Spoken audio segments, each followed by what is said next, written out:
Hi friends, ఈరోజు అయితే ఒక అద్భుతం జరిగింది ఫ్రెండ్స్. పీజీ నుంచి రూమ్కి అయితే షిఫ్ట్ అయ్యాం. పీజీలో మెమరీస్, రూమ్లో రెస్పాన్సిబిలిటీస్ అన్నీ తీసుకోవాలిగా. మరి లాస్ట్కి నా సైకిల్ అయితే తీసా. పూజ అమ్మాల కోసం కోకోనట్ అయితే కొన్నాను. తర్వాత అలా సైక్లింగ్ చేస్తూ మా ఫ్లాట్కి అయితే వచ్చా. మాదేమో 5th floor, penthouse. Owner feel activated. మా ఆంటీ ఆల్రెడీ ముగ్గు వేసింది. హీరో ఎంట్రీ లాగా మన రూమ్లోకి వచ్చేసాను. సో నైబర్స్ అన్నారు, ఎవరా వీళ్ళంతా? సో స్టార్ట్ చేయాలి కదా అని చెప్పేసి మనం కొబ్బరికాయ అయితే కొట్టాను. స్టోన్ విరిగిపోయింది కానీ కొబ్బరికాయ మాత్రం విరగనంటుంది. వాడ మా ఫ్రెండ్ జేసే పూజారి అని చెప్పేసి మేము పూజ సమలు అయితే ఇచ్చాము. తర్వాత ఇంక మెల్లగా అందరం లోపలికి వచ్చేసి కోకోనట్ కొట్టి పూజ అయితే స్టార్ట్ చేసాం. అప్పుడు వచ్చింది అసలైన సాంగ్. సాంప్రదాయిని శుద్ధ పూజిని కలగాని.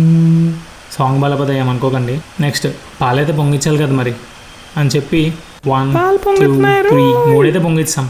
అండ్ ఫైనల్లీ పీజీ లైఫ్కి బాయ్ బాయ్, రూమ్ లైఫ్కి హాయ్ హాయ్. Bye bye.